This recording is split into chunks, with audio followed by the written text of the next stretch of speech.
దేవుని దివ్యనామమునకు మహిమ ఘనత ప్రభావములు కలుగునుగాక. దేవుడు మనల్ని ప్రేమించి తన ఉన్నతమైన వాత్సల్యత చొప్పున గడచిన నెలంతయు కాపాడిన దేవునికి స్తుతి స్తోత్రములు ఆయనకే చెందునుగాక. దేవుడు మనల్ని ప్రేమించి ఆయన ఇచ్చిన ఈ అక్టోబర్ నెల 10వ నెల కొరకు దేవుని స్తోత్రించుచున్నాను. ఈ నెలంతయు దేవుడు మనల్ని నిశ్చయముగా తన యొక్క సున్నితమైన రెక్కల చాటున మనల్ని కాపాడి భద్రపరచను. దేవునికి స్తోత్రం. ఈ ఉదయకాలమందు ఈ నూతన నెలలో 1వ తేదీ యూట్యూబ్ ద్వారా మిమ్మల్ని అందరితో దేవుని వాక్యమందరి ఆశీర్వాదములు మీపై కుమ్మరించాలని ప్రార్థనా పూర్వకముగా మీ ఎదుట నిలుచుండే ఈ మహాదివ్య భాగ్యం అనుగ్రహించిన దేవునికి నేను రుణస్థుడను. మనం ఈ నెలను అక్టోబర్ అని పిలుస్తాము కదండి. అందువల్ల ఆ మాటకు సరిపడినటువంటి టైటిల్గా ఈ యొక్క ఆశీర్వాద వర్తమానమునకు అక్టోబర్ ఇన్ ఓబేద్యా లేక ఓబేద్యాలో అక్టోబర్. ఒకవేళ ఈ నెలకు చిన్న ప్రవక్తలలో ఒక ప్రవక్త అయిన ఓబేద్యా ప్రవచించిన ప్రవచనాలలో నుండి కొన్ని దివ్యమైన మాటలను మనం వినుటకు దేవుడిచ్చిన కృప కొరకు దేవునికి స్తోత్రం. ఓబేద్యా అను హెబ్రియ పదానికి అర్థం యెహోవా సేవకుడు, సర్వెంట్ ఆఫ్ ద లార్డ్, లేక వర్షిప్పర్, ఆరాధికుడు అని అర్థమా. ఇక ఇలాగ ఎన్నో అర్థాలు తాత్పర్యాలు కలవు ఈయన యొక్క పేరుకు. ఓబేద్యా, ఓబేద్ అనగా సేవకుడు, సర్వెంట్. యహవే, ఓబేద్ ప్లస్ యహవే, ఓబేద్యా అనే ఈ పేరుకు అర్థము యెహోవా యొక్క సేవకుడు అని కలదు. దేవునికి మహిమ కలుగునుగాక. దేవుడు మనకిచ్చిన ఆశీర్వాదమైన గ్రంథములో 17 మంది ప్రవక్తలు కలరండి. అందులో 5 మంది పెద్ద ప్రవక్తలని, 12 మంది చిన్న ప్రవక్తలని ఎన్నోసార్లు యూట్యూబ్ వర్తమానాలలో మీతో ప్రభు నా చేత పలికించారు. ఈ 12 మంది చిన్న ప్రవక్తలలో ఓబేద్యా ఒకడు. కానీ ఓబేద్యా చాలా రిచెస్ట్ పర్సన్, చాలా ధనవంతుడు, వెల్తీ మ్యాన్. అతని యొక్క మంచి స్థితిని బట్టి ఆ దినాలలో హింసింపబడేటువంటి ప్రవక్తలు ఎందరినో పోషించిన ఘనత ఓబేద్యాకు కలదు అని అనేక పుస్తకాలు, కామెంట్రీస్ మనకి సెలవీయబడుచు ఉన్నవి. ఏదేమైనప్పటికీ ఓబేద్యా గాడ్స్ అథారిటీ, దేవుని అధికారమును ఆయన ధైర్యముగా ఆనాటి దినాలలో ఉన్నటువంటి స్థితిగతుల మధ్య, పరిస్థితుల మధ్య, ప్రవక్తల మధ్య, రాజుల పరిపాలన మధ్య ఆయన ప్రవచించగలిగారు. బైబిల్ గ్రంథమందు ఇర్మియా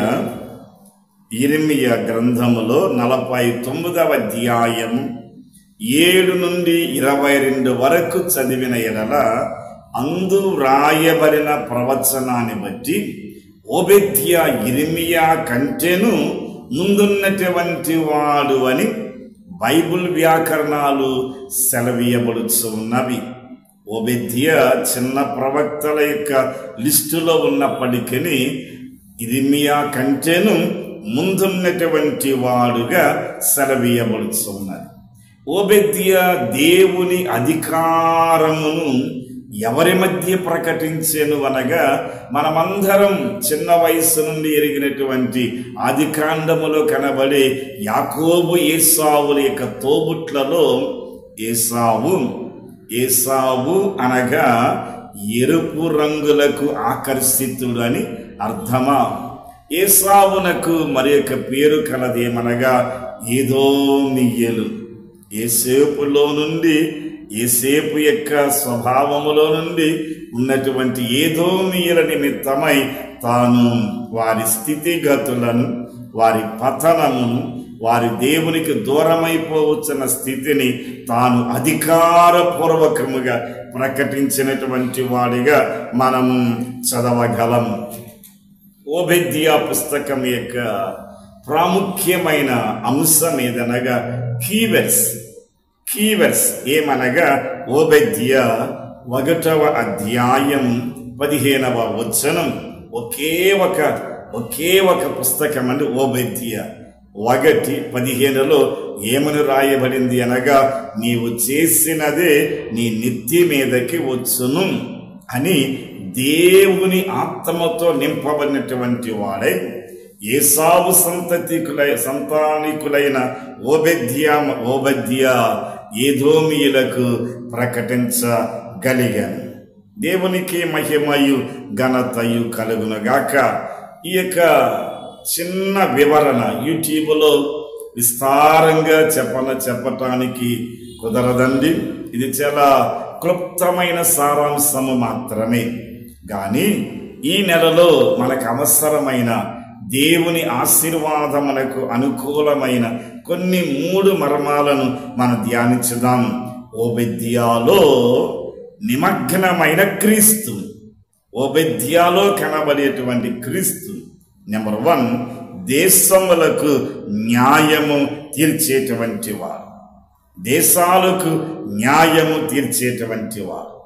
ఆయన న్యాయాధిపతి, యెహోవాయే న్యాయము తీర్చువాడు. యేసయ్య 30వ అధ్యాయం 18-19 వచనాలు చదవగా యెహోవా న్యాయము తీర్చేటువంటి వాడని దేవుని వాక్యము సెలవీయబడుచు ఉన్నది. ఓబేద్యా ఎవరి మధ్య ఆయన ప్రవచించెను మనం ఇంతకు ముందే విని ఉన్నాం. ఆయన ప్రవచించిన ప్రవచనాలలో నీవు చేసినది నీ నెత్తి మీదకు వచ్చును. ఈ యొక్క కీవర్డ్స్ని ఆధారం చేసుకొని మనం ఏమైతే తలస్తామో, ఏమైతే ఉద్దేశిస్తామో, ఏమైతే జరిగించాలనుకుంటున్నామో, ఏమైతే కొనసాగించాలనుకుంటున్నామో అది దేవునికి విరోధకరంగా ప్రవర్తించే ప్రతి ఒక్కటి కూడా తిరిగి అది మన నెత్తి మీదకే వచ్చునని ఓబేద్యా ప్రవచించగలిగాడు. అది మాత్రమే కాదు, పరిశుద్ధుడైన పౌలు గలాతీయులకు రాసిన పత్రిక 6వ అధ్యాయము 7వ వచనమందు గలాతీ సంఘస్థులను ఆయన హెచ్చరిస్తూ ఉన్నాడు. నీవు చేసిన దానికి ప్రతిఫలం వచ్చును అని. మనం ఏం చేస్తే అదే ప్రతిఫలం, మనం ఏమి విత్తితే అదే పంటను మనం కోస్తామని పౌలు హెచ్చరించచ్చు ఉన్నాడు. అదే హెచ్చరిక నేటి దినాలలో నీకును నాకును అది చెందునుగాక. పరిశుద్ధ లేఖనముల ప్రకారం సామెతలు అనగా జ్ఞాని అయినటువంటి సొలొమోను రచించిన ఒక శ్రేష్టమైన గ్రంథం అండి. సామెతలు 20వ అధ్యాయము 22వ వచనం, సామెతలు 24, 29 ఈ 2 వచనాలు చదివిన ఎడల నీకు ప్రతిగా వేరొకటి చెయ్యాలని ఎన్నటికి నీ తలంచవద్దు. అలాగ మనం చేయదలంచిన ఎడల మనం చేసినదే మనం అనుభవించవలసి వచ్చును అని న్యాయాధిపతులు 1వ అధ్యాయమందు మనం చూడగలం. వారికి చేతికి దొరికారు కదా అని ఆ యొక్క శత్రువులైనటువంటి వారి యొక్క బొటన వేలు కోసివేశారటండి. వారందరూ కలిసి మరలా తిరిగి వీరు వారి చేతుల్లో బానిసలైపోయినప్పుడు వారు కూడా వీరి బొటన వేలు కోసివేశారట. న్యాయాధిపతుల 1వ అధ్యాయం 7వ వచనం చూచిన ఎడల నేను చేసినట్లే నాకు జరిగేను అని. దేవుని స్తోత్రం. క్రీస్తును కలిగినటువంటి వారమైన మనం క్షమాపణ స్వభావమును కలిగిన వారమై ఉండాలండి. దేవుని స్తోత్రం.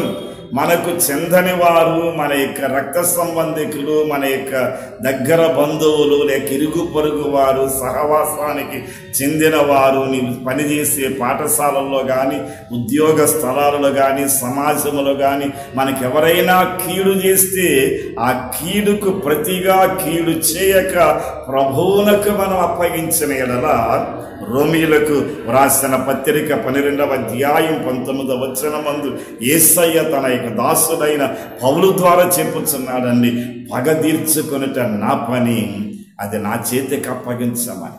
ప్రభు అయిన యేసయ్య చేతులలో మనమున్నాం. ఆయన చేతులకు అప్పగించిన ఎడల మనకన్నా జ్ఞానముగా ఆయన నొప్పి తగలకుండా పెయిన్లెస్ ఆపరేషన్ చేసి వారికి మారు మనస్సును కలుగ చేయగలడు. నీవు నేను బ్రతికి ఉన్నన్ని దినాలు ఎదుట వ్యక్తి రక్షింపబడాలి, ఎదుట వ్యక్తి మారు మనసు పొందాలి. నేను నమ్మిన దేవుణ్ణి, నేను రుచి చూచిన దేవుణ్ణి తాను రుచి చూడాలనేటువంటి తాపత్రయముతో, దాహముతో, దర్శనముతో అతని నిమిత్తమై మనం ప్రభువు మనకెంత నష్టం కలిగించిన ప్రభు చేతులకు అప్పగించిన ఎడల ప్రభువే దానిని అతని యొక్క జీవితం ఇక మారిపోనట్లుగా అద్భుతమైన కార్యమును చేయగలడు. రెండవదిగా ఓబద్యాలో కనబడే క్రీస్తు చేయు ఘనమైన కార్యములు. ఓబద్య 1:17 నుండి 20 వచనాల వరకు చదవగా అందు మనం ఏమి చూడగలమనగా, దేశములను స్వతంత్రింపచేయువాడు, దేశాన్ని స్వతంత్రింపచేయువాడు. కీర్తనాకారుడు దావీదు అంటున్నాడండి, భూలోకమును స్వతంత్రింపచేయువాడు మన దేవుడు అని. 37వ కీర్తనలో ఇంచుమించు 4-5 సార్లు అదే మాట మనం చదవగలం. భూలోకమును స్వతంత్రింపచేయగల ఆశీర్వాదం ఇచ్చేటువంటి దేవుడండి. ఎలాగూ మనం స్వతంత్రించుకొనగలము అనగా, కత్తుల ద్వారానో, యుద్ధాల ద్వారానో, బాంబుల ద్వారానో, పెద్ద ఆటం బాంబుల ద్వారా దేశాన్ని మనం, భూలోకాన్ని స్వతంత్రించుకోలేమండి. యేసయ్య హృదయము కలిగి, యేసు వంటి మనసు కలిగిన ఎడల మనం స్వతంత్రించుకొనలేకుండా మిగిలిపోయేది వేరు ఏదియును లేదు. మత్తయి సువార్త 11వ అధ్యాయం 29వ వచనములో నజరేయుడగు యేసయ్య చెప్పుచున్నారండి, ఈయన దీనుడను సాత్వికమైన మనస్సు కలిగినటువంటి వాడను. ఈ 2 మనస్సులు ప్రభువుని విశ్వసించి సంపూర్ణ రక్షణ నొందినటువంటి వారికి ఆయన ఇచ్చేటువంటి పరలోకపు బహుమానం. ఎవరు దీనత్వాన్ని కలిగి, ఎవరు సాత్వికాన్ని కలిగి ఉందరో వారు భూలోకాన్ని స్వతంత్రించుకునేటువంటి యోగ్యత కలిగినటువంటి వారిగా ప్రభువుచే మిగల్చబడుదామండి. ప్రియమైన సహోదరి సహోదరుడా, ఈ అక్టోబర్ 10వ నెల ఉదయకాలమందు ప్రభు నిన్ను హెచ్చరించుచు ఉన్నటువంటిది, నీవు స్వతంత్రించుకొనగలగనటువంటి ఆశ. యెహోషువ వలె నేను కాలుపెట్ట దేశం నాదగునుగాక, మీరు చూచే కానానులో మీరు ప్రవేశించుదురుగాక, నిత్య రాజ్యానికి వారసులగుదురుగాక అని ఎన్నో వాగ్దానాలు మనం చూస్తూ ఉన్నాం. ఇవన్నీ మీరు నేను అనుభవించటానికి కావలసిన ఒకే ఒక దీవనకరమైన సద్గుణం ఏదనగా, క్రీస్తు వంటి మనస్సు మనము కలిగిన ఎడల మొట్టమొదటిగా మన యొక్క వ్యక్తిగత జీవితంలో ప్రభు ఆశీర్వాదాన్ని పొందుకోవటానికి అర్హులుగా మార్చబడతాం. ఆ యొక్క దీవెన నొందినటువంటి వారమైన మనం ప్రతిదానిని కూడా స్వతంత్రించుకొని ప్రభు కొరకు సాక్షులముగా జీవించగలం. మూడవదిగా ఓబద్యాలో కనబడేటువంటి క్రీస్తు చేయు ఆశీర్వాదము ఏదనగా, ఆయన ఇశ్రాయేలుల రక్షకుని మనకు కలుగచేయును. ఓబద్య పుస్తకములో ఆఖరు వచనం 21వ వచనమందు మనం చూస్తున్నాం ఇశ్రాయేలీయుల రక్షకుని గురించి. ఏసావులో నుండి ఏర్పడిన సంతతియే ఏదోమీయులు. ఈ ఏదోమీయుల గురించి ఎన్నో విషయాలు పరిశుద్ధ లేఖనాలలో కలవు. వారిని విడిపించుటకును రక్షించుటకును వారిని స్వాతంత్రులుగా చేయుటకు దేవుని యొక్క ప్రణాళిక ప్రకారం ఇశ్రాయేలులలో నుండి రక్షకుడు ఉదయించును అని. దేవునికి స్తోత్రం. ఆయన న్యాయాధిపతి, తీర్పు తీర్చేటువంటి ఏకైక న్యాయమూర్తి ఆయనే. కావున వారిని ఏ విధంగా అయితే విడిపించి రక్షించి స్వతంత్రులుగా చేశాను, అదే పరిశుద్ధమైనటువంటి దేవుడు తన యొక్క లేఖనాలలో చెప్పుచున్నాడండి. ద్వితీయోపదేశకాండం 18వ అధ్యాయము 16వ వచనముందు మనం చూడగలము, మీలో నుండి ఒక ప్రవక్తను పుట్టించేదను అని. ఆ ప్రవక్తయే ప్రవక్తలందరికన్నను ఘనమైనటువంటి వాడు. ఆ యాజకుడే యాజకులందరికంటేను నిరంతరం జీవించేటువంటి యాజకుడు. ఆయన ఏసావు సంతతి వారిని విడిపించి రక్షించి విడుదల చేసి స్వతంత్రులుగా మార్చి వారికి న్యాయము తీర్చెను.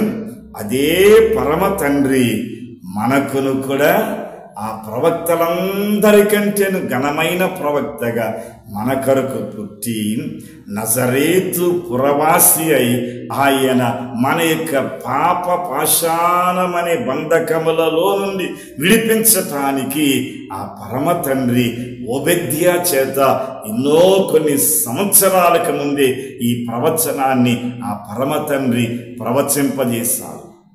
దేవునికి స్తోత్రం.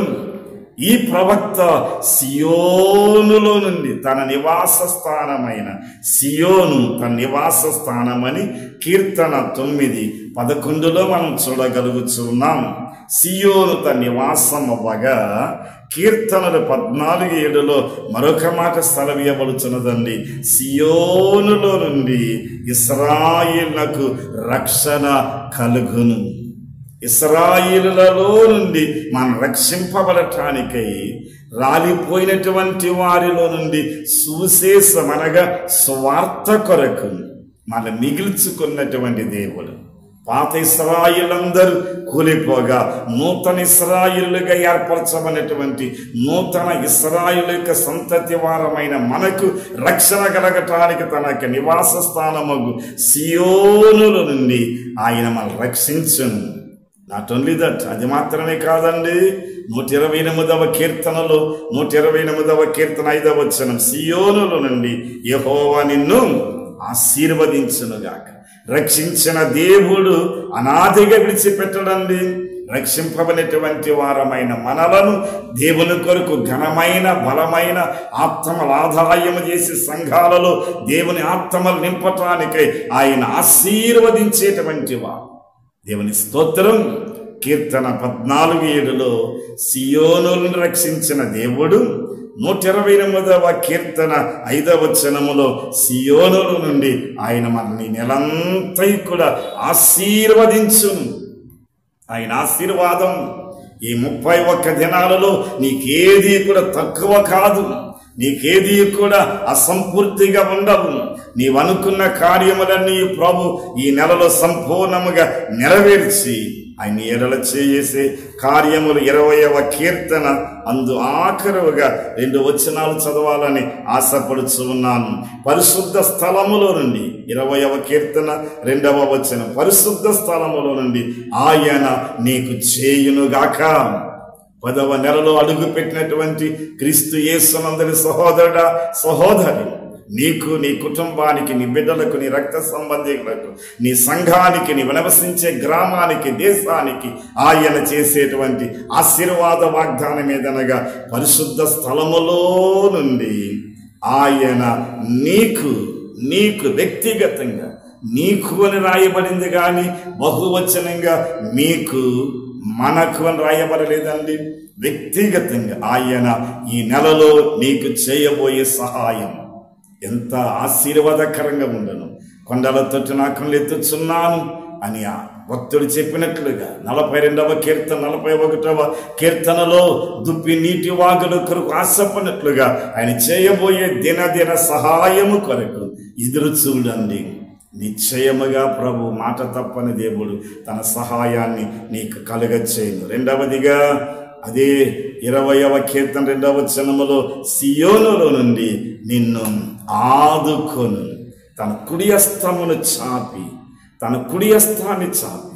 ఏ స్థితిలో నీవు మునిగిపోవచ్చు ఉన్నావు, ఏ స్థితిలో పడిపోవచ్చున్నావు, ఏ స్థితిలో నీవు విచారముతో కృంగిపోవచ్చు ఉన్నావు, ఏ స్థితిలో కన్నీరు కారుస్తూ ఉన్నావు, ఏ స్థితిలో నాకెవ్వరు లేరని అనుకొని వేదన చెందుతూ ఉన్నావు, ఆ స్థితిలో నుండి ఆయన నిన్ను ఆదుకొని నిరంతరమైన సియోను కొండ మీద నిన్ను నిలవబెట్టి కాపాడునుగాక. దేవుడు ఈ నెలంతా తన యొక్క రెక్కల చాటు నిన్ను కాపాడి బలపరిచి దీవించునుగాక. ఆమేన్. పరిశుద్ధుడవైన తండ్రి, ఆదియు అంతమునైన మా సర్వాధికారి యొగు దేవా, నీ నామం స్తుతింపబడునుగాక. ఈ ఉదయకాలము ఈ వర్తమానం వినిన ప్రతి ఒక్క నీ యొక్క శ్రోతలందరినీ ఆశీర్వదించండి, బలపరచండి. యేసు నామములో తండ్రి, ఆమేన్. దేవుడు మిమ్మలను ఆశీర్వదించునుగాక. God bless you.